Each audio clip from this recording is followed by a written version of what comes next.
សំណួរតើផូស៊ីលឥន្ធនៈជាអ្វី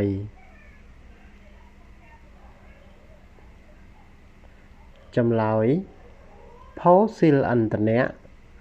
គឺជាការកកើតឡើងពីសំណល់រុក្ខជាតិនិងសត្វដែលងាប់រលួយនៅក្នុងសម្បកផែនដីរាប់លានឆ្នាំកន្លងមកហើយនិងជាធនធានមិនកើតឡើងវិញទេ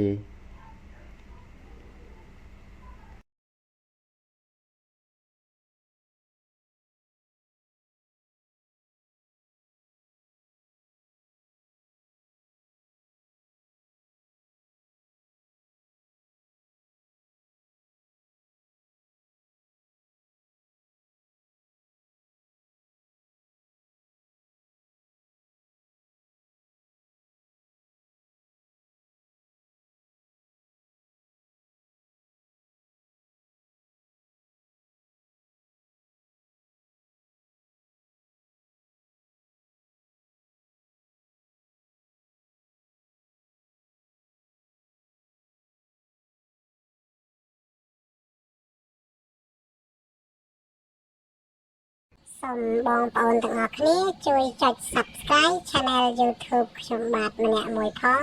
ដើម្បីទទួលបានវីដេអូសំណួរចម្លើយថ្មីៗបន្ថែមទៀតសូមអរគុណ